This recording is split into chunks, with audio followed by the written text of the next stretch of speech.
Hello අද අපි කරන්න යන්නේ ඉස්කීමික් හાર્ට් ඩිසීස් මේක පැතොලොජි වල වෙන මොනවටවත් වඩා බලන්න ඕනේ ටොපික් එකක්. මොකද ගොඩක් පාස් පේපර් ක්වෙස්චන්ස් ඇවිල්ලා තියෙනවා. ඒ වගේම ටිකක් එක වගේ යන සබ් ටොපික්ස් තමයි තියෙන්නේ. එතකොට මේක මම පාර්ට්ස් 3කින් කරනවා. පාර්ට් 1 2 3 පාර්ට් 1 එකේ තියෙන ඉස්කීමික් හાર્ට් ඩිසීස් ගැන හැඳින්වීමක් සහ ඒක බෙදෙන කොටස් ගැන විශේෂයෙන්. පාර්ට් 2 එකේ මම කරන්නේ acute myocardial infarction එක ගැන. ඊට පස්සේ පාර්ට් 3 එකේදී අපි complications of myocardial infarction කරනවා. එතකොට මේ පාර්ට්ස් තුනම එකට අහන්න. මම මේකේ ඇඳ කියලා දෙනවා. මේ පාර්ට්ස් තුන අහලා අනිවාර්යයෙන්ම ලෙක්චර් නෝට් එක බලලා ඒකට අදාළ පාස් පේපර් SAQs ටික කරන්න. හරි. දැන් පාර්ට් 1 එක පටන් ගත්තොත් ඉස්සරහම ischemic heart disease කියන මොකක්ද? ischemic heart disease කියලා කියන්නේ the myocardium suffers from ischemia which could be due to reduced blood supply or increased myocardial demand.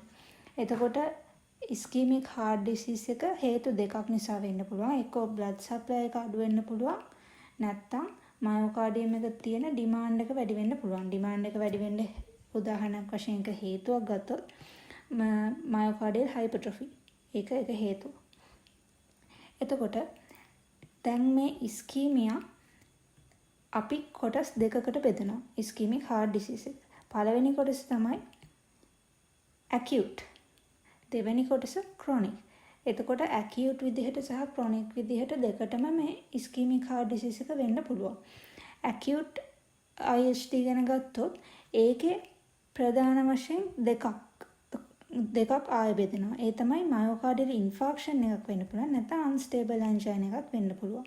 එතකොට මේ දෙකම වෙන්නේ atherosclerosis plaques හැදිලා ඒකේ complications විදිහට තමයි මේ දෙක වෙන්නේ. එතකොට මේ දෙකම ischemic heart disease එක යටතේ acute යටතේ තියෙන වර්ග දෙකක්. ඒත් chronic ගත්තොත් chronic ischemic heart disease එකක් වෙන්න හේතුව තමයි due to long standing reduced blood supply.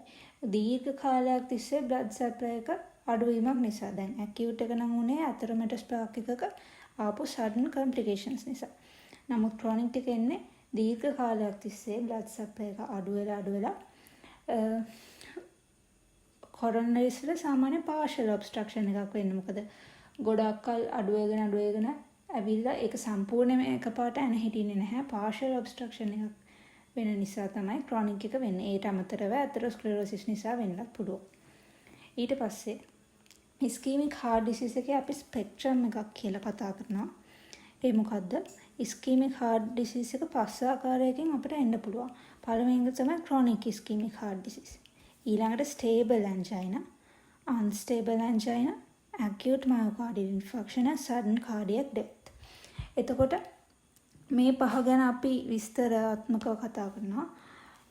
එතකොට මේකෙන් මේ අංක 3 4 5 ඒ ටිකට අපි කියනවා acute coronary syndrome එක කියලා. මොකද ඒවා acute විදිහට වෙන දේවල්. දැන් කලින් අපි acute chronic කියලා බෙදුවා. ඒ වගේ තමයි මේකේ මේ ටිකත් ඒ ටිකමයි. 3 4 5 වෙන්නේ acute coronary syndrome එකේ ප්‍රතිපලයක් විදිහට. නැත්නම් ඒ තුන වෙද්දී අපි කියන acute coronary syndrome එක කියලා. හරි. එතකොට අපි මේවා ගැන කතා කරන්න කලින් මුලින් ඉගෙන ගන්න ඉන්න ඕනේ blood vessels වල හැදෙන atherosclerosis plaques වල වර්ග. ඔයාලට මතක ඇති plaques ගැන වෙනම අපිට lectures තිබිලා තියෙනවා කලින් සහ මේ term එකකුත් තියෙනවා. atherosclerosis ගැන. එතකොට atherosclerosis plaques වර්ග ගත්තොත් පළවෙනියට stable plaques ගැන කතා කරමු. stable plaque එකක් කියලා කියන්නේ stable plaque එකක තියෙනවා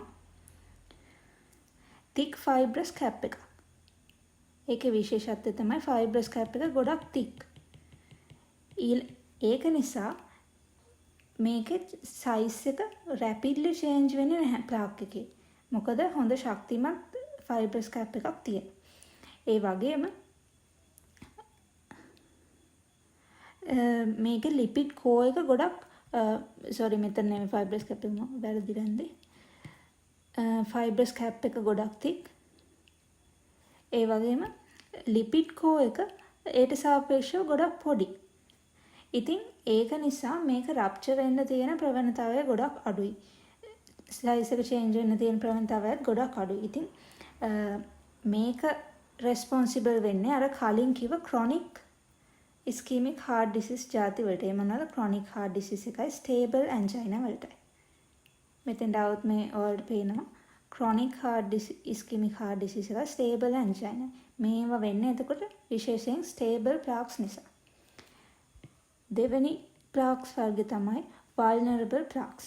වල්නරබල් කියන්නේ මොකද්ද? වල්නරබල් කියන්නේ ඒක හරිම කැඩෙන බිඳෙන සුළුයි වගේ තේරුමක් තියෙන. ඒතර වල්නරබල් ප්ලාක් එක තියෙන්නේ බොහොම තුනී තින් ෆයිබ්‍රස් කැප් එකක් තමයි තියෙන්නේ. ඊට සාපේක්ෂව ලොකු ලිපිඩ් කෝ එකක් තියෙනවා ඇතුලේ.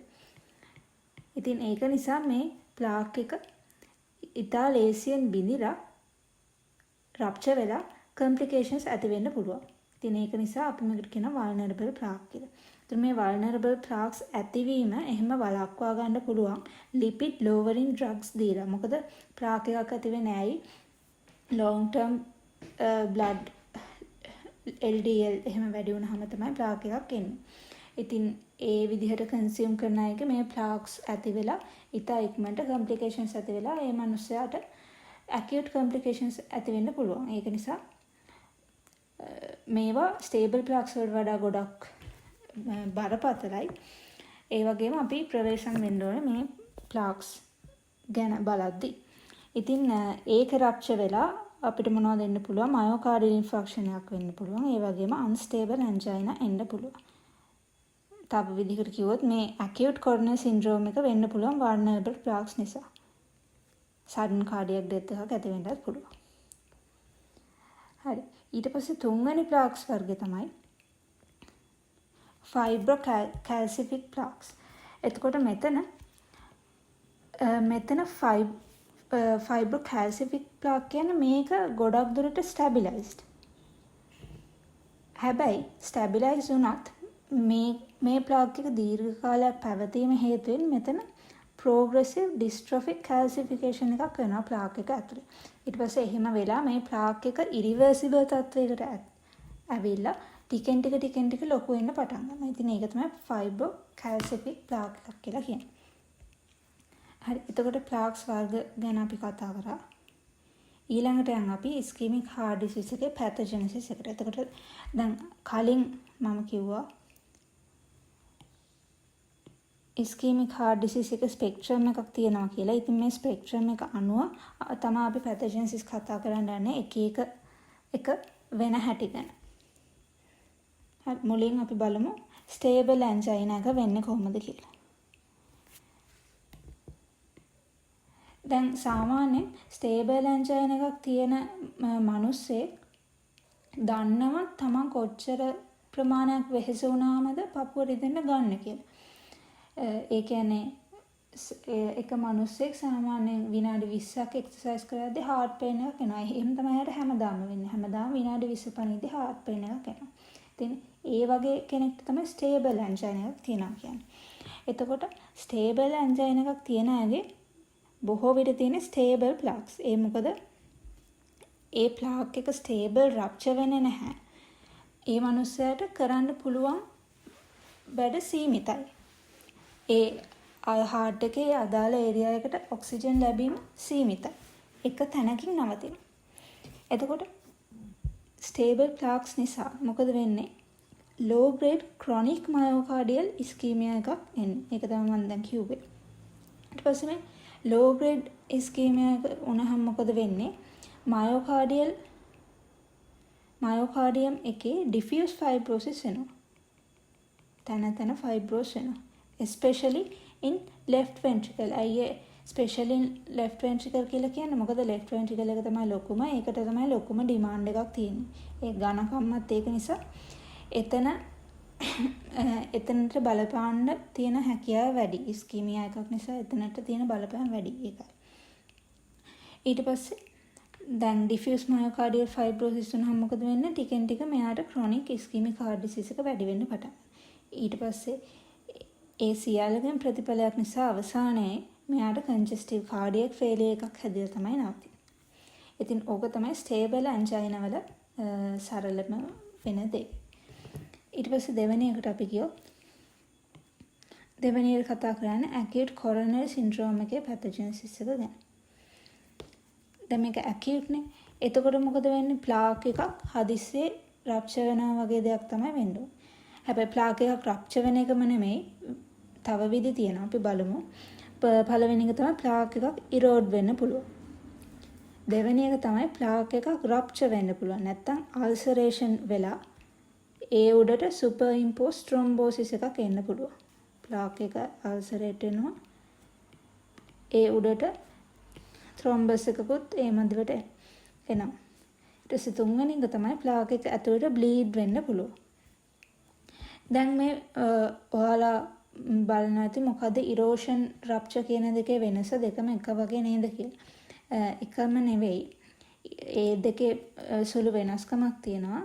දැන් ඉරෝෂන් එකක් කියලා කියන්නේ අපි මොනවා හරි මතු පිටින් පොඩි සුපර්ෆිෂල් දෙයක්. ඒ කියන්නේ සුපර්ෆිෂල් මේක පොඩ්ඩක් ආදනය වෙනවා.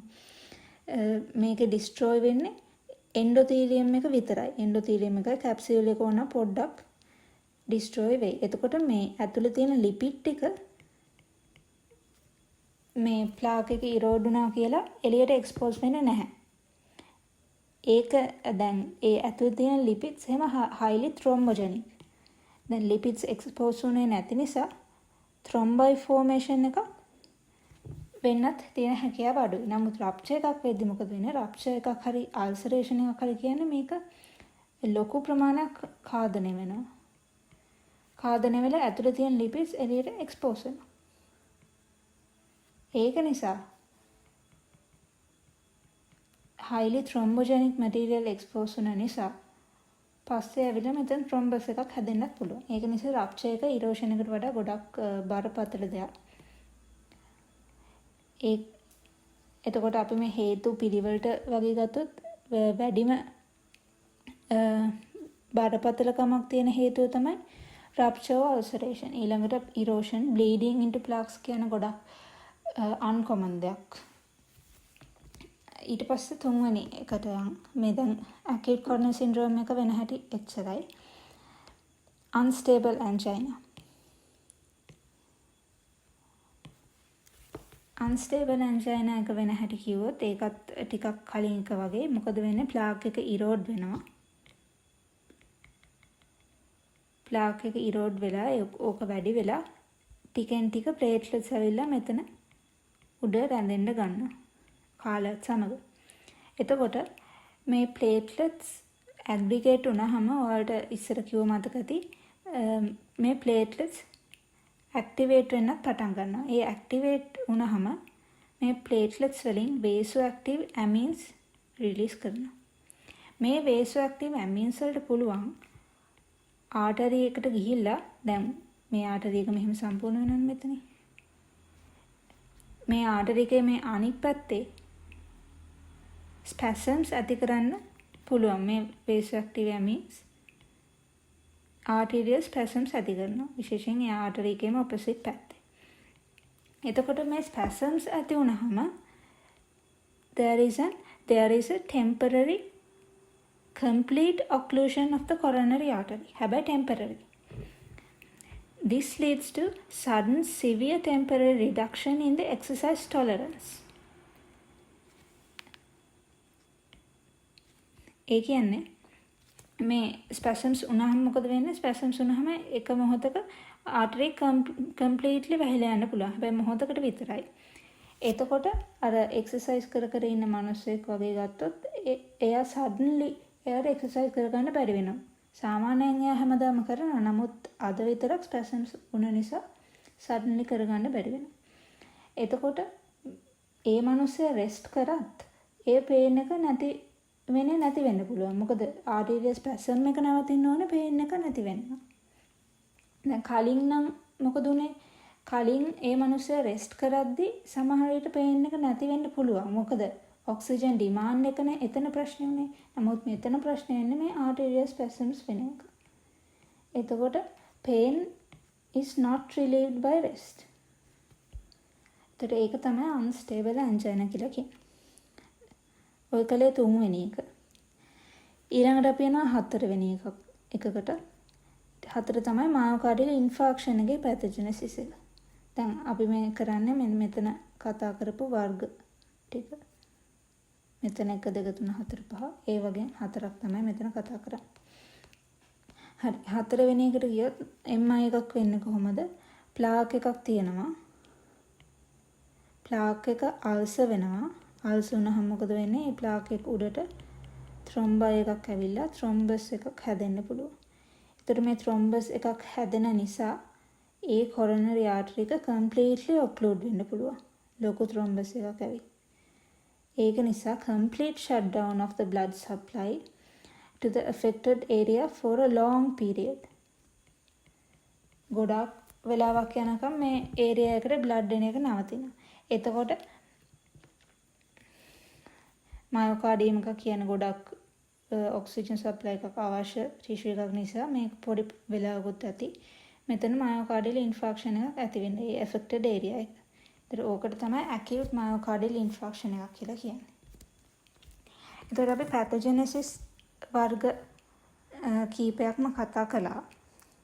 ඊළඟට අපි බලමු මේ acute myocardial infarction එකක් වෙන්න මොනවද තියෙන හේතු? ඇයි acute myocardial infarction එකක් වෙන්නේ කියලා? common causes ගත්තොත් දැන් මේකේ causes ගොඩක් තියෙනවා. එතකොට දැන් causes ලියන්න එහෙම આવොත් මුලින් ලියන්න ඕනේ common causes ටික තමයි. ඊට පස්සේ uncommon causes තියෙනවා. ඒවා very rare. ඒවා මුලින් ලියන්නේ නැහැ.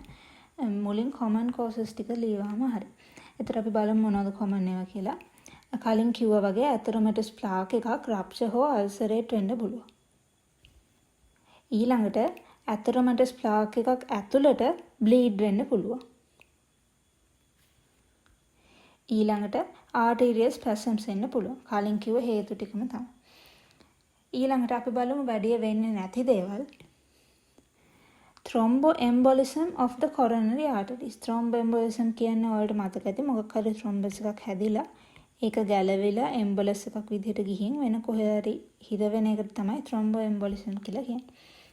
එතකොට thromboemboli වර්ග කීපයක් තියෙනවා. left atrial thrombi වෙන්න පුළුවන්. ventricular mural thrombi වෙන්න පුළුවන්. ඊට පස්සේ bacterial endocarditis වලින් vegetations ගැලවිලා එන්න පුළුවන්. ඒවා detach වෙලා thrombus හැදෙන්න පුළුවන්. ඊට පස්සේ paradoxical thrombi වෙන්න පුළුවන්. paradoxical thrombi කියලා කියන්නේ heart එකේ atrial හෝ ventricular septal defect එකක් නිසා වෙන වෙන පැති වලට ඒ thrombus ගිහිලා ඇති වෙන thrombi වලට. ඒකේ explanation එකක් මේ වගේ අවශ්‍ය නැහැ. ඒ කියන්නේ thromboembolism වෙන examples 4ක් මතක තියාගත්තාම ඇති. එතකොට ඊළඟට තව හේතුවක් තමයි vasculitis නිසා. vasculitis කියන්නේ මොකද්ද? coronary arteries වල කියන්නේ medium sized arteries වල inflammation එකක් වෙන නිසා මේ coronary arteries වල endothelium එක damage වෙනවා. එතකොට දැන් මේ endothelial damage කියන්නේ thrombosis ඇතිකරන හොඳ stimulating factor එකක්. ඒතර මේ vasculitis වෙන අවස්ථා දෙකක් තමයි Kawasaki's disease and polyarteritis nodosa. මෙතන එක වැදගත් දෙයක් තමයි Kawasaki's disease එක ගත්තොත් දැන් පොඩි ළමයින්ගේ acute myocardial infarction එකක් වෙනවා කියන්නේ common දෙයක් නෙවෙයි. ඒක බොහොම කලාතුරකින් වෙන්නේ. ඒ උනොත් වෙන්නේ Kawasaki's disease එක නිසා ගොඩක් වෙලාවට. polyarteritis nodosa ගත්තොත් ඒක එන්නේ adults ලගේ. හැබැයි adults ලගේ acute myocardial infarction එකක් වගේ දෙයකට හේතුව polyarteritis nodosa වීම ඊටාම uncommon දෙයක්. ඉතින් ඒ දෙක පොඩ්ඩක් මතක තියාගන්න එහෙම. දැන් acute myocardial infarction එකක අපි affect වෙන area එක අපිට හිතා ගන්න අපි දැනගෙන ඉන්න ඕනේ heart එකේ blood supply එක. දැන් සාමාන්‍ය වශයෙන් දල වශයෙන් කතා කරොත් circumflex artery එක ඔයාලට මතක ඇති left coronary artery එක දෙකට බෙදෙනවා. ඊට පස්සේ එක branch එකක් තමයි circumflex artery. circumflex artery එකෙන් supply කරන්නේ lateral wall එකට. apex එක හැර lateral wall එකේ ඉතුරු ටිකට. ඊට පස්සේ left coronary artery එක බෙදෙන අනික් කැල තමයි left anterior descending artery. ඉතින් ඒකෙන් supply කරන්නේ කලින් ඉතුරු වෙන apex එකටයි anterior wall එකටයි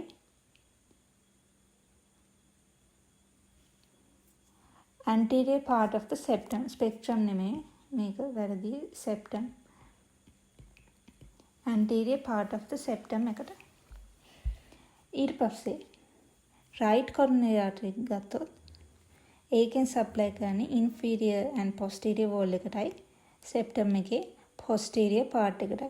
මේ septum එකට supply කරන එක වෙනස් වෙන්න පුළුවන් right dominant person කෙනෙක්ගේ left dominant person කෙනෙක්ගේ. ඒතර අපි සාමාන්‍යයෙන් කතා කරන්නේ මේ right coronary artery එක posterior part එකට supply කරන්නේ right dominant person කෙනෙක්ගේ. එතකොට මේ අනුව අපිට කියන්න පුළුවන් මේ artery එක block වුණොත් කොහොම result එකක්ද ඇති වෙන්නේ කියලා. දැන් example එකක් විදිහට ගත්තොත් මේ artery එකක් මුලින්ම block වුණොත් මොකද වෙන්නේ?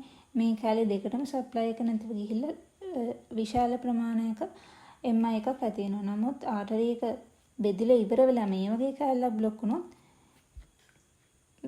මේ වගේ පොඩි ප්‍රමාණයක් තමයි MI එක වෙන්නේ. ඒක නිසා මේක block වෙන තැන හඳුනා ගැනීම ගොඩක් වැදගත්. එතකොට මේක block වෙන තැන අඳුර ගන්න අපිට ECG එක භාවිතා කරන්න පුළුවන්. ඒ වගේම percutaneous transmural coronary angiography කියන්නේ අපි coronaries වලට dye එකක් inject කරලා අපි බලනවා කොහෙද block වෙලා තියෙන්නේ කියලා. ඒක ඔය lecture එක බලුවොත් ඒක රූපයක් තියෙනවා. ඒකේ පේනවා හොඳට එක තැනක් constrict වෙලා. බලුවොත්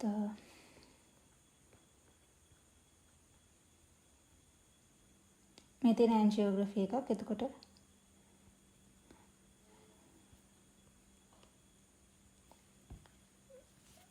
මේ වගේ එක තැනක filling defect එකක් අපට පේනවා. ඒ කියන්නේ එතන block වෙලා තියෙනවා කියලා කියන්නේ. ඉතින් මේ ටික තමයි part 1 එකේ තියෙන්නේ. අපි ආයෙ කිව්වොත් ප්‍රධාන වශයෙන් කතා කරේ ischemic heart disease කියන්නේ මොකද්ද? ischemia බෙදෙන්න පුළුවන් main categories දෙක. ඊළඟට ischemic heart disease එකේ spectrum එක ගැන, ඒ spectrum එකේ තියෙන වර්ග ඇතිවෙන හේතු ගැන, ඒක pathophysiology ගැන, ඊළඟට atheromatosis plaques වල වර්ග ගැන, ඊළඟට acute myocardial infarction එකක් ඇති වෙන්න පුළුවන් විදි ගැන සහ coronary arteries වලින් supply කරන area එක ටිකක් මතක් කරගත්තා. හරි, අපි දැන් part 2 එකේදී කතා කරන්නේ පොඩි දේවල් කිහිපයක්. පළවෙනි එක තමයි acute myocardial infarction එක රඳාපවතින මොන වගේ සාධක මතද? ඒක විශාලත්වය රඳාපවතින මොන වගේ සාධක මතද? දෙවෙනි එක කතා කරනවා ඒකේ progression එක.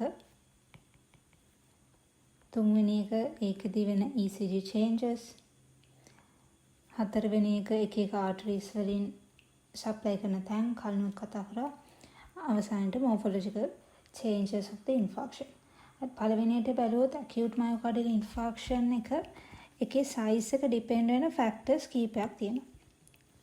ඒකේ location එක මම කලිනුත් මේක පැහැදිලි කරා. location එක coronary artery එක බෙදෙන තැනකට වඩා උඩින් block වුණොත් එහෙම ඇතිවෙන infarct එකේ ප්‍රමාණය වැඩි coronary end artery එකක block එකක් ඇති වෙනවට වඩා. ඒක තේරෙනවනේ. ඊළඟට දෙවෙනි එක ගත්තොත් presence of collateral blood vessels. දැන් මේ collateral blood vessels presence එක තීරණය වෙන්නේ මොනවා මතද?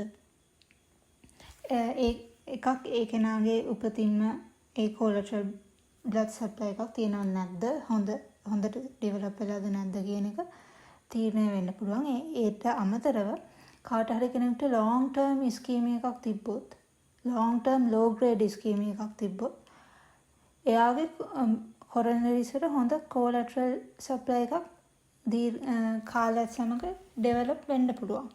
ඉතින් එහෙම කෙනෙක්ගේ ඉන්ෆාක්ට් එකක් ඇති වෙන තියෙන chance එක අඩුයි. මොකද තව blood vessel එකකින් එතෙන්ට supply එකක් එවෙන නිසා.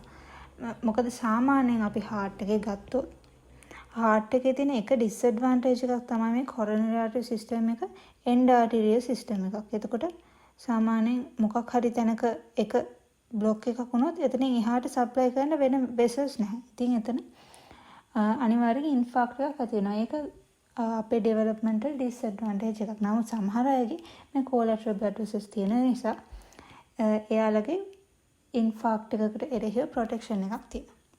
හරි. තුන්වෙනි එක ගත්තොත් duration of occlusion. the duration එක වැඩි නම් occlude වෙන infarct එක ඇති වෙන ප්‍රමාණයත් වැඩි. ඊළඟට ඉතුරු ටික තේරෙනවා. ඉතුරු ටික ලේසි. the size of vascular bed perfused by the obstructed vessels, metabolic and oxygen needs of the myocardium, severity of the spasm, ඊළඟට other factors like heart rate, cardiac rhythm, blood oxygenation ඒවා derive කරගන්න ලේසියනේ. දැන් උදාහරණයක් විදිහට අපි severity of arterial spasm ගත්තොත් severe වැඩි වෙන තරමට එයාගේ infarct එක ඇති වෙන ප්‍රමාණය වැඩි වෙනවා. ඉතින් ඒ ටික ලේසි. ඒ ටික අපිට හිතලම ගන්න පුළුවන්. ඊළඟට දෙවෙනි topic එකට යමු. progression of myocardial necrosis. දැන් myocardium එක ගත්තොත් අපි මේක ගමු endocardium එක කියලා, මේක ගමු epicardium එක කියලා. myocardial perfusion pattern එක වෙනස්. myocardium එකේ epicardium එකට අපි blood vessels ಜಾති දෙකකින්ම supply වෙනවා. epicardium එකට නැත්තම් වෙන ආකාරයකින් කියනවා නම් epicardium එකට හොඳ rich blood supply එකක් තියෙනවා. හැබැයි endocardium එක පැත්තට එද්දී ඒක blood supply එක අඩු වෙනවා. ටිකෙන් ටික අඩු වෙනවා. එතකොට least perfused area එක heart එකේ මොකද්ද කියලා ඇහුවොත් ඒ තමයි මේ subendocardial space එක. ඒකට තමයි blood supply එක අඩු. ඉතින් ඒක නිසා ischemia එකක් ඇති වෙන්න පුළුවන් most probable area එක තමයි මේ subendocardium එක. මෙතන ischemia වලට ගොඩක් risk තියෙනවා. ඊළඟට අපි ischemia එකකදී ඇති වෙන ECG changes ගත්තොත් subendocardial infarction එකකදී මොකද වෙන්නේ? subendocardial infarction එකක තියෙන්නේ ST depression එකක්. හැබැයි දැන් මම කලින් කිව්වා subendocardium එක තමයි වැඩියෙන්ම infarct වෙන්න පුළුවන් area එක කියලා. දැන් ඔය වගේම subendocardial infarctions වගේ අපිට තව જાතියක් තියෙනවා මොනවද? transmural infarctions කියලා. transmural infarction එකක් කියන්නේ මොකද්ද? මේ මුළු wall එකම infarct වෙනවා.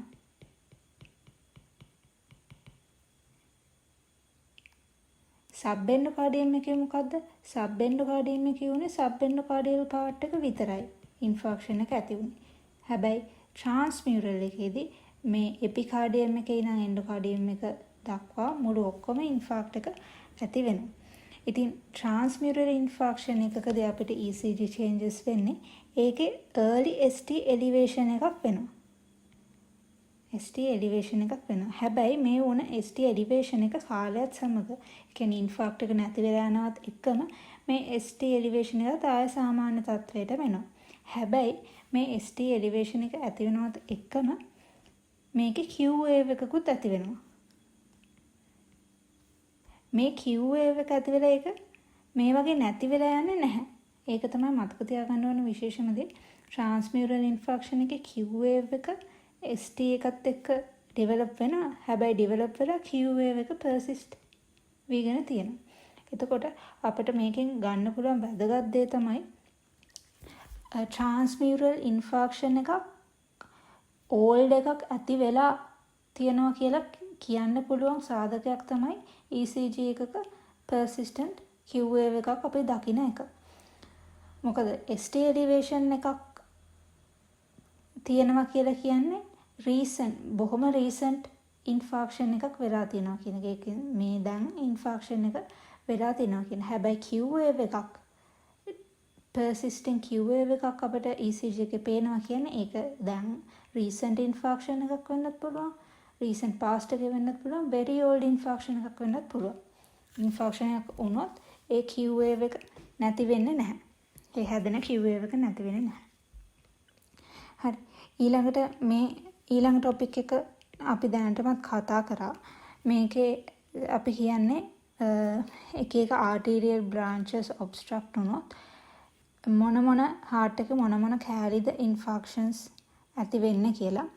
ආයෙත් බැලුවොත් left anterior descending branch එක obstruct වුණොත් මෙන්න මේ කොටස් apex එක anterior wall එක anterior part of the septum එකේ infarction එකක් ඇති වෙන්න පුළුවන්. ඊළඟට දෙවෙනි එක ගත්තොත් right coronary artery එක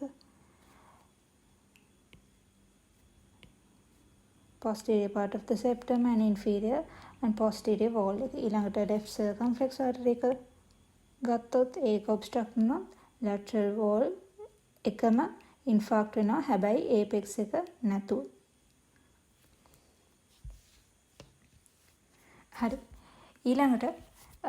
ඊළඟ කොටස තමයි morphological changes of the infarction. මේක ඔයාලා ගොඩක් හොඳයි මේ කොටස lecture note එකෙම බලනවා නම්. මොකද ඒකේ lecture note එක හෝ පොතකින් බලනවා නම් හොඳයි. මොකද පින්තූරත් එක්ක පැහැදිලි කරලා තියෙනවා. ඒ පින්තූරත් එක්කම බලන එක හොඳයි. මේක ඇත්තටම කියලා දෙන්න දෙයක් නැහැ. මේක සාමාන්‍යයෙන් දාලා අදහසක් ගන්න තමයි ඕනේ. මේ වගේ වෙලාවකදී මේ වගේ දෙයක් වෙනවා කියලා. එතකොට දැන් ඔයාලට මතක ඇති ටිෂු නෙක්‍රොසිස් කරද්දී අපි ඉගෙන ගත්තා සෙල් එකක් නෙක්‍රොස් වුණ ගමන්ම අපිට ඒක මොර්ෆොලොජිකල් චේන්ජස් පේන්නේ නැහැ. ඒකේ මයික්‍රොස්කෝපික් හෝ මැක්‍රොස්කෝපික්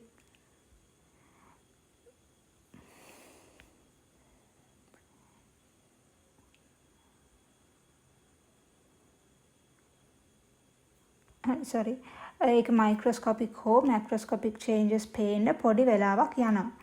නේද? ඒ වගේ තමයි heart එකෙත්. Immediately after the acute myocardial infarction අපට morphological changes බලා ගන්න බෑ. සාමාන්‍යයෙන් පළවෙනි පැය 12දී අපිට මුකුත් පේන්නේ නැහැ. හැබැයි පැය 12ක් ගියාට පස්සේ මේකේ macroscopic and microscopic detectable changes ඇති වෙන්න පටන් ගන්නවා. දැන් ඒකෙන් අදහස් වෙන්නේ නැහැ පළවෙනි පැය 12 ඇතුළතදී මොනවත් වෙන්නේ නැහැ කියන එක. පළවෙනි පැය 12 ඇතුළතදී infarction එකක් වෙලා අපිට ඩිටෙක්ට් කරගන්න පුළුවන් චේන්ජ් එකක් වෙන්නේ නැහැ. ඉතින් මොනවා හරි අපිට එයාගේ ඉන්ෆෙක්ෂන් එකක් වෙලා තියෙනවා කියලා කියන මොකක් හරි ප්‍රූෆ් එකක් තියෙන බෑ. ඒ ප්‍රූෆ් එකක් හොයාගන්න පුළුවන් පළවෙනි පැය 12න් පස්සේ. එතකොට හැබැයි පළවෙනි පැය 12 ඇතුළතදීත් අපිට පුළුවන් එක විදිහකින් මේක හොයාගන්නේ කොහොමද? nitro blue tetrazolium stain කියලා එකක් තියෙනවා. මේ ස්ටේන් එක heart එකේ ස්ලයිස් එකක් වගේ කපලා මේකට භාවිතා කරද්දී ස්ටේන් වෙන ආකාරය අනුව අපිට හොයාගන්න පුළුවන් මොන ඒරියාස්ද නෙක්‍රෝස් වෙලා තියෙන්නේ කියලා. ඒක ඔයාලා බලපුවහම පෙනෙයි මේ ස්ටේන් එක දුඹුරු පාටයි. ඉතින් නෙක්‍රෝස් වෙලා නැති හෙල්දි කොටස් දුඹුරු පාට වෙනවා. නෙක්‍රෝස් වෙලා තියෙන කොටස් නිල් පාට වෙනවා.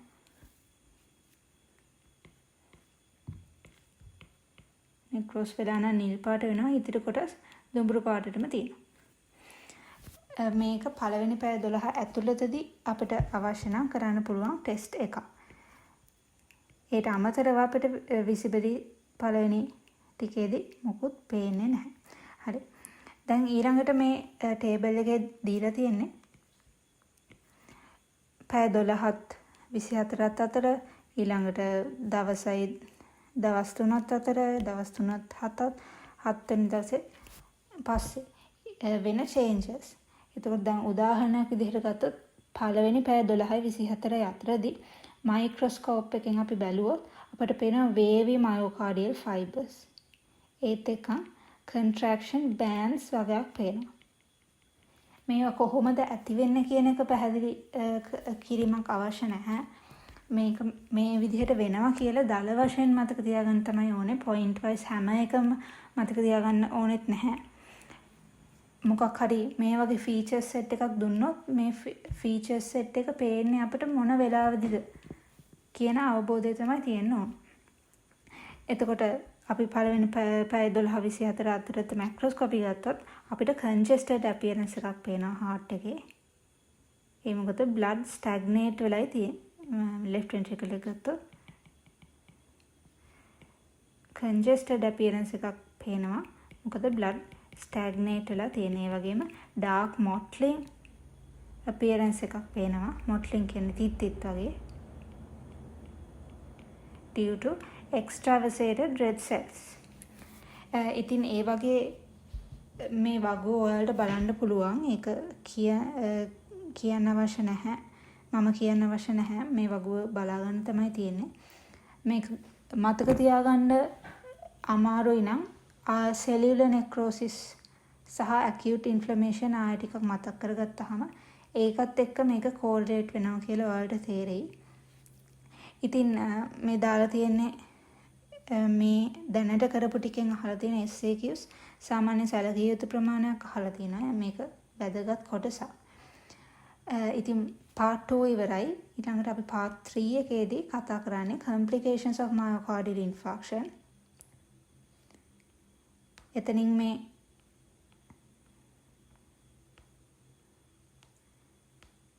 එතනින් අපි ischemic heart disease කියන ලොකු topic එක ඉවරයි. part 3 එක ටිකක් දිගයි.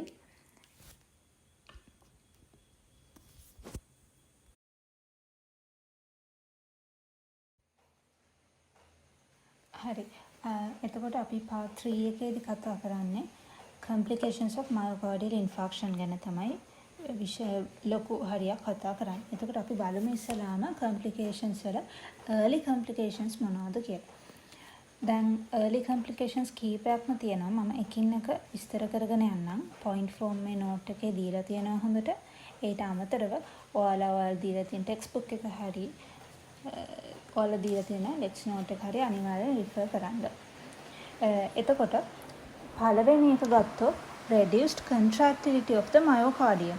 දැන් infarction එකක් වුණාම contractility එකට විවිධ ආකාරයෙන් බලපානවා. පළවෙනි එක ගත්තොත් subendocardial infarction එකක් වුණා contractility එකට ලොකු බලපෑමක් නැහැ. මොකද ඒක වෙන්නේ අපේ subendocardium එකේ. subendocardium කියන්නේ වැඩි ෆන්ක්ෂන් වෙන කොටසක් නෙවෙයි. දෙවෙනි එක ගත්තොත් ලොකු infarction එකක් වුණොත් significant loss of contractility එකක් ඇති වෙන්න පුළුවන්. තුන්වෙනි එක very large infarction එකක් වුණා. උදාහරණයක් විදිහට මේ left ventricle එකේ infarction එකක් වුණා. අපිට මුළු left heart එකම fail වෙන තත්යකට යන්න පුළුවන්. එතකොට මේ infarction එකක් වුණාම අපි infarcted area එක බලනවා echocardiogram එකකින්. ඒකකින් බලපුවහම අපිට පේනවා infarcted area is seen as a hypokinetic segment. ඒ වගේම අපි heart එකේ ejection fraction එක අරගෙන මැන්නොත් ඒකෙන් අපිට අදහසක් ලබා දෙනවා කොච්චර ප්‍රමාණයක් මේක infarct වෙලාද කියලා. මොකද ejection fraction එක ලොකු ප්‍රමාණයකින් අඩු වෙනවා infarction එක වැඩි වෙන්න. ඊට පස්සේ myocardial stunning කියලා දෙයක් තියෙනවා. මොකද්ද මේ myocardial stunning කියන්නේ? ඒක වයසක අයද තමයි ගොඩක් common. ඒකේ වෙන්නේ infarction එක නැති වෙන්න පුළුවන්. infarction එකක් නැති වෙන්න පුළුවන්. හැබැයි ischemia එකක් හැමතැනම ischemia එකක් තියෙනවා. මේ ischemia එක නිසා contractility එක විශාල වශයෙන් අඩු වෙනවා. නමුත් මෙයාට infarction එකක් තවම වෙලා නැහැ. ඉතින් මේ වගේ වෙලාවකදී අපි කියනවා මේක myocardial stunning කියලා. හරි. එතකොට මේ myocardial stunning කියන්නේ reversible දෙයක්. infarction එකක් කියන්නේ reversible නැහැනේ. heart cell එක සම්පූර්ණ මැනුවල් පස්සේ නමුත් myocardial stunning කියන්නේ reversible process එකක්. ඊළඟට අපි දෙවෙනි එකට යමු. දෙවෙනි එක තමයි arrhythmias. කොහොමද දැන් මේ heart එකට infarct එකක් වීම නිසා arrhythmias ඇති වෙන්නේ කොහොමද? දැන් arrhythmias අපිට ගන්න පුළුවන් කීපයක් තියෙනවා. අපි කතා කරන කීපයක් තියෙනවා. පළවෙනි එක තමයි ventricular fibrillation. fibrillation කියන්නේ ඒක වේගෙන් contract වෙනවා සහ ඒ වෙන contractions coordinated නැහැ. ventricular tachycardia කියන්නේ මොකද්ද? tachycardia කියන්නේ ඉතා වේගෙන් ventricle එක contract වෙන එකට. දැන් මේ ventricular fibrillations ගොඩක් lethal.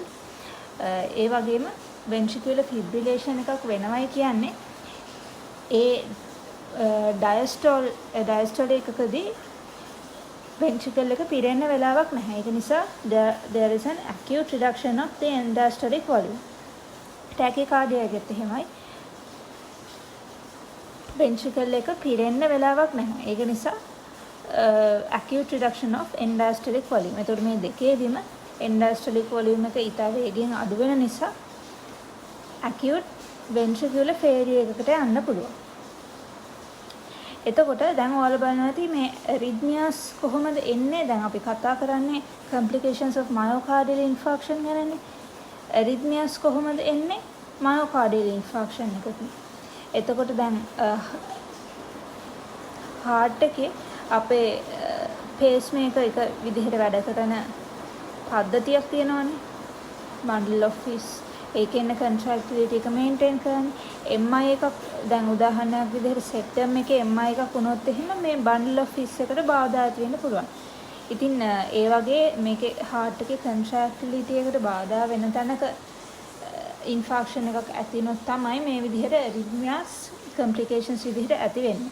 ඊළඟට ආය heart blocks ඇති වෙන්න පුළුවන්. heart block එකක් කියලා කියන්නේ ඒක fatal නැහැ කලින් දෙක වගේ. හැබැයි posterior inferior infarction එකක් නිසා තමයි ඇති වෙන්නේ. heart block එකකින් it can affect the bundle of his in the posterior aspect of the septum. ඒක නිසා conduction system එකට affect වෙනවා. කලින් කිව්වා වගේ එතකොට ventricular tachycardia and fibrillations වලට ඒක lead කරන්න පුළුවන්. ඊට පස්සේ අපි ගත්ත තුන්වෙනි complication එක තමයි ඒ myocardial infarction එක progress වෙන්න පුළුවන්. subendocardial infarction එකක් තිබිලා ඊළඟට ඒක transmural වෙලා transmural එක තවත් ව්‍යාප්ත වෙන්න පුළුවන්. ඒක තමයි තුන්වෙනි complication එක. හතරවෙනි complication එක තමයි formation of mural thrombi. mural thrombi කියන්නේ මොකද්ද? mural කියන්නේ wall කියන්නේ. ඒතකොට mural thrombi කියන්නේ wall එක ආශ්‍රිතව හැදෙන thrombus එකක්.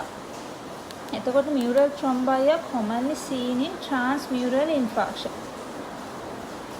එතකොට transmural infarction එකක් වුණාම වෙන්නේ මේ heart එක contract වෙන්න බැරුව යන ability එක අඩු වෙනවා. ඒක නිසා මේකේ blood එකතු වෙනවා. blood stasis වෙන නිසා මෙතන ටිකෙන් ටික blood කැටි කැහෙන්න පටන් ගන්නවා. thrombus formation. ඔයිට අමතරව දැන් heart එකට infarction එකක් වුණා කියන්නේ ඒක stress එකක්. ඒ stress එක නිසා blood කැටි ගහන්න උදව් වෙනවා. ඒට අමතරව කෙනෙක්ගේ genetic disposition එක අනුව blood coagulate වෙන්න තියෙන හැකියාව අඩු වැඩි වෙන්න පුළුවන්. ඉතින් මේ හේතු නිසා thrombus එකක් හැදිලා ওই thrombus එකෙන් පොඩි පොඩි කෑලි ගැලවිලා ගිහලා thromboemboli හැදෙන්න පුළුවන්. මේ thromboemboli cerebral circulation එකට යනවා, renal circulation එක, splenic circulation එකට, ඊට පස්සේ heart එකේම coronary circulation එකට යන්න පුළුවන්. ඉතින් ওই වගේ මුළු ඇඟ පුරාම ගිහිල්ලා block කරන්න පුළුවන්. විවිධ තැන් block කරලා විවිධ infarctions හදන්න පුළුවන්. පස්වෙනි complication එක තමයි pericarditis in transmural infarctions.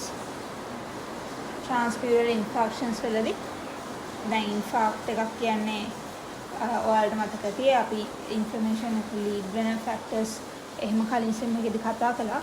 එතකොට infarction එකක් කියන්නේ stress එකක්. ඒකෙන් pericarditis වලට යන්න පුළුවන්. සහයවෙනි එක තමයි cardiac rupture. කොහොමද cardiac rupture වෙන්නේ? infarct එකක් වෙද්දී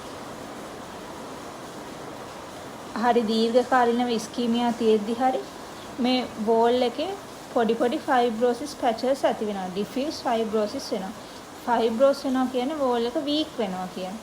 එතකොට weak නිසා heart එක contract එහාට මෙහාට contract වෙද්දී ඒක රප්චර් වෙන්න තියෙන හැකියාව ගොඩක් වැඩි. ඒතකොට මේක මොහොතක මේ heart එක රප්චර් වෙලා හීම පෙරිකාඩියම් එකක් ඇති වෙන්න පුළුවන්. blood එළියට ගිහින්. මේ තියෙන කාඩියක් රප්චර් එකක් වෙන්න පුළුවන් දේවල්. එතකොට කලින් කිව්වා වගේ දැන් anterior wall of the left ventricle එක තමයි most common site to rupture. මොකද left ventricle එක තමයි වැඩිම තියෙන්නේ. එතකොට blood pericardium එක leak වෙනවා. leak වෙලා heart එකේ pericardium එකට blood leak වෙනවා. ඊට පස්සේ leak වෙලා මෙතන පිරෙනවා.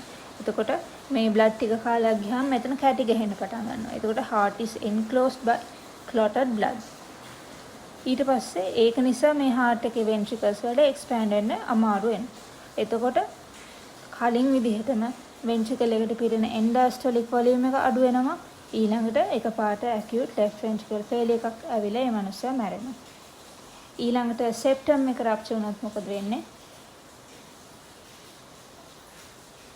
එක තැන් වල ventricular septal defects නැත්නම් atrial septal defects වගේ ඇති වෙන්න පුළුවන්. ඊට පස්සේ දැන් ඔයාලට මතකයිනේ heart එකේ valves තියෙනවා mitral valve එක ගත්තොත් එහෙම මේක සම්බන්ධ වෙලා තියෙනවා chordae tendineae වලින් papillary muscles වලට සම්බන්ධ වෙලා තියෙනවා. එතකොට දැන් මේ වගේ මෙහෙම force එකක් දීගෙන මේක ඇදගෙන තමයි ඉන්නේ. මේ papillary muscles බැරි වෙලාවත් ඔය weak වෙලා rupture වෙලා ගියොත් මේ ඇදගෙන ඉන්න තියෙන හැකියාව අඩු වෙනවා. එතකොට මේ valves ටිකෙන් ටික competence එක අඩු වෙන්න පටන් ගන්නවා ඒ valves. එතකොට ඒක නිසා acute left ventricular failure එකක් ඇති වෙන්න පුළුවන්. ඊට පස්සේ මේකෙන් ඇතිවෙන direct complications තියෙනවා. එකක් තමයි deep vein thrombosis. අයියේ දැන් මේ heart patient කෙනෙක් නේ එතකොට එයා ඇඳේ ඉන්නේ. එතකොට එයා move වෙන්නේ නැතුව කොහොමද blood stasis වෙලයි තියෙන්නේ. ඒට අමතරව heart එකෙන් එන thromboemboli තියෙනවා. ඕවා ඇඟේ හැමතැනම යනවා.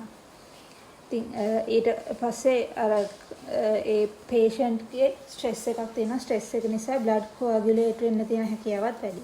එසේනයාගේ genetic predisposition එකක් තියෙන්න පුළුවන්. මේ deep vein thrombosis වලට. ඉතින් ඔය හේතු නිසා deep vein thrombosis වෙන්න පුළුවන්. ඊට පස්සේ pulmonary embolism වෙන්න පුළුවන්. ඒක දැන් පැහැදිලි කිරීම අනුව තේරෙනවා. heart එකේ හැදෙන ඕනෑම thrombus එක pulmonary circulation එකට ගියාට පස්සේ එතන pulmonary embolism එකක් වෙන්න පුළුවන්. ඊට පස්සේ අපි ගන්නවා late complications වලට යනවා. පළවෙනි එක තමයි cardiac aneurysm. cardiac aneurysm එක වෙන්නේ කොහොමද? cardiac aneurysm කියන්නේ අපි blood vessels වල aneurysm වගේ එක chain එකක් ලොකුවට dilate වෙලා weak වෙන එකට. ඒතර infarction එකක් වුණාට පස්සේ ওই infarction එක කාලයත් සමග heal වෙනවා. scars හැදෙනවා. ඊළඟට මේ heal වෙනවා. fibros වෙනවා නැත්නම් scars හැදෙනවා කියන්නේ wall එක ශක්තිමත් වීමක් නෙමෙයි, හැම වෙලෙම වෙන wall එක දුර්වල වෙන එක. weakening of the cardiac wall. ඊට පස්සේ ඒක නිසා දුර්වල වෙන නිසා මේ cardiac wall එක bulge out වෙනවා. මෙන්න මෙහෙම. bulge out වෙනවා. එතකොට ඒක නිසා cardiac aneurysm එකක් හැදෙනවා. මේ cardiac aneurysm එක නිසා congestive heart failure එකක් එන්න පුළුවන්. ඊළඟට scar එක නිසා arrhythmias එන්න පුළුවන්. conduction system එකට effect වෙලා නැත්නම් ඒ aneurysm එක ඇතුලේ blood stasis වෙලා එතන thrombi හැදෙන්න පටන් ගන්න. ඒවා thromboembolism වෙන්න පුළුවන්. මෙතන blood stasis වෙලා thrombi හැදෙන්න පටන් ගන්නවා. ඕවා කැඩි කැඩි යනවා. ඊට පස්සේ දෙවෙනි එක තමයි restless syndrome. restless syndrome කියන්නේ වැඩි common දෙයක් නෙවෙයි. ඒක වෙන්නේ දැන් heart cells වලට වලට මතක ඇති මොකක් හරි cell එකකට cell එකක් necrose වෙනවයි කියලා necrose වෙනවයි කියලා කියන්නේ මේ cell එක ඇතුළේ තියෙන දේවල් පිටතට release වෙනවා. එතකොට මේ cell එක ඇතුලේ තියෙන cardiac antigens අපේ circulation එකට release වෙනවා. එතකොට මේ release වෙන antigens circulation එකට හුරු පුරුදු දෙයක් නෙවෙයිනේ. ඒවා තිබ්බ cells ඇතුළේනේ. එතකොට මේ release වෙන ගමන් ඇඟෙන් මොකද කරන්නේ? මේවට antibodies හදනවා. එතකොට මේ ඒක නිසා ඇති වෙන තත්ත්වයට තමයි මේ ඩ්‍රෙස්ලර් සින්ඩ්‍රෝම් කියලා කියන්නේ. ඊළඟට mitral incompetence එකක් වෙන්න පුළුවන් long term. මේක කලින් කිව්වා කොහොමද වෙන හැටි. ඊළඟට congestive cardiac failure එකක් වෙන්න පුළුවන්. මේකත් කලින් එක විදි කිව්වා අපි වෙන හැටි. ආයෙත් බැලුවොත් multiple infarctions and chronic myocardial ischemia එකක් තියෙන කෙනෙක්ගේ progressive increase in fibrous tissue in the myocardium. fibrous tissue වැඩි වෙනවා කියන්නේ මෙයාට contractility එක එන්න අඩු වෙනවා. ඒක නිසා congestive cardiac failure එකට යන heart failure එකට යන. ඊට පස්සේ අපි පොඩ්ඩක් ආය summary එක බලමු. අපි කිව්වේ වගේ complications තියෙන්න පුළුවන් early or late.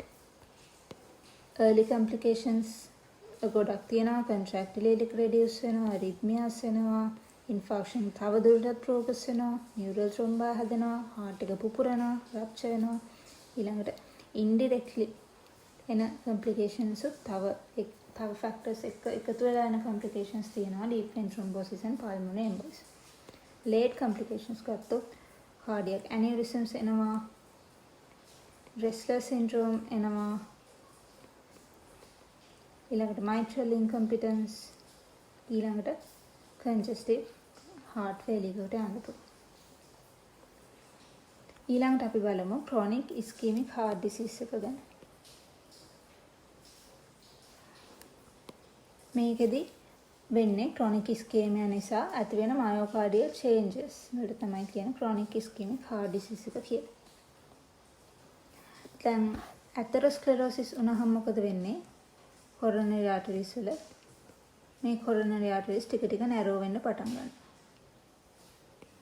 atherosclerosis වුණාම එතකොට අපි අර මුලින්ම කතා කරා වගේ ඒ පුද්ගලයාට ස්ටේබල් ඇන්ජයිනා එකක් එනවා. ඒ කියන්නේ එයා මහන්සි වෙද්දී හැමදාම එක වෙලාවකදී එයාට පේන් එකක් එන්න පටන් ගන්නවා. එක මොහොතකට පස්සේ ස්ටේබල් ඇන්ජයිනා එකක් වෙන්න පටන් ගන්නවා. එතකොට මේක ස්ටේබල් ඇන්ජයිනා එකක් එනවයි කියලා කියන්නේ එයාට chronic ischemic heart disease එක හැදීගෙන තමයි එන්නේ. මේ chronic ischemic heart disease එකේ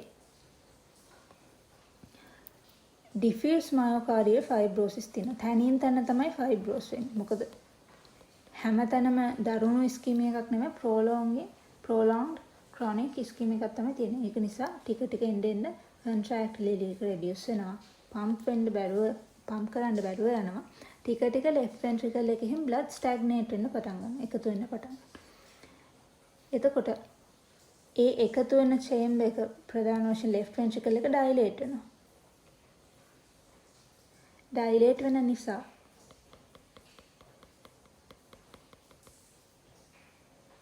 ඊට පස්සේ left atrium එකත් ඒත් එක්ක dilate වෙනවා. ඒ blood ටික back pressure නිසා උඩට යන නිසා. ඔහොම ඒක නිසා lungs වල congestion එකක් ඇති වෙන්න පුළුවන්. මොකද venous return එක lungs වලට අඩු වෙන නිසා.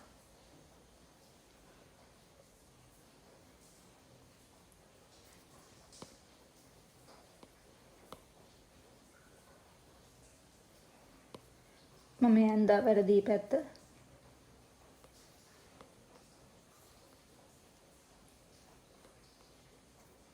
left side chambers dilate වෙනවා. ඔහොම dilate වෙනවාම ඉස්ලාට එක dilate වෙනවා. ඊට පස්සේ උඩ එක dilate වෙනවා. ඊළඟට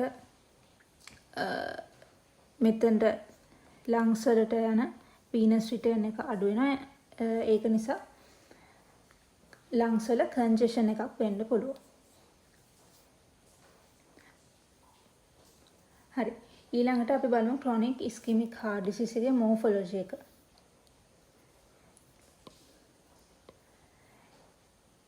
දැන් patient කෙනෙක් heart failure එකක ඉද්දි එයාට තියෙන hypertrophic heart එකක්. මොකද failure කියන්නේ එයාට pump කරගන්න බැරුව යනවා. ඒකට pump කරන්න එයා වැඩියෙන් උත්සාහ දරද්දී heart එක ඉබේ hypertrophy වෙනවා. ඒත් එක්ක dilated ventricular chambers. මොකද ischemia වලදී fibrosis වෙනවා. fibrosis කියන්නේ weak වෙලා chambers dilate වෙනවා. ඒ වගේම ඒ කියන්නේ myocardial fibrosis තියෙනවා.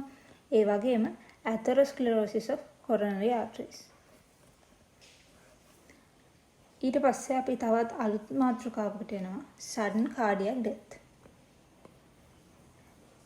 අලුත් මාතෘකාවක් කියන අලුත් නෙවෙයි.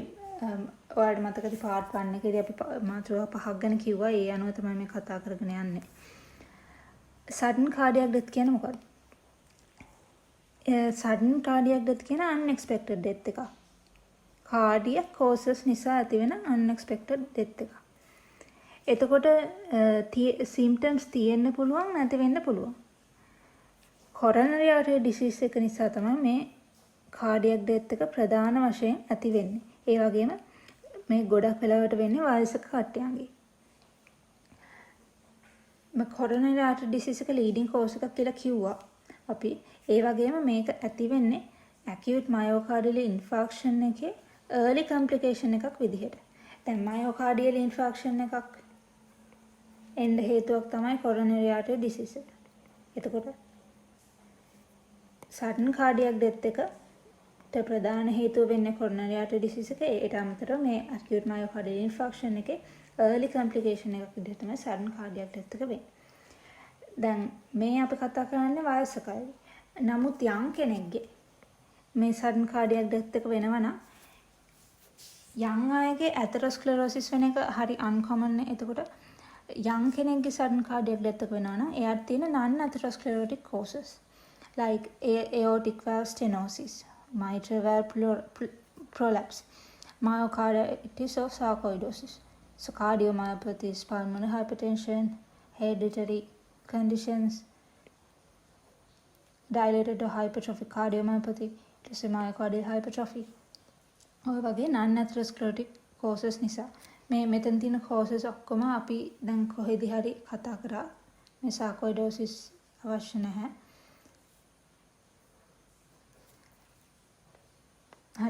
එතකොට මෙතනින් අපි complications ඉවර කරනවා. ඉතින් මේකෙන් අහලා තියෙන SAQs මේ note එකේ අගටම දාලා තියෙනවා. මෙතනින් ischemic heart disease කියන කොටස ඉවර වෙනවා. ඒක පැත්වල තියෙන සාමාන්‍යයෙන් ලොකු කොටසක්. ඉතින් මේක වීඩියෝ එක බලුවා නම් ඔයාලා වීඩියෝ එක බලලා ඉවර වෙලා අනිවාර්යෙන් ඔයාලගේ lecture note එක බලන්න. ඊට පස්සේ ඒක තියෙන pictures උත් අනිවාර්යෙන් බලන්න. හරි, thank you.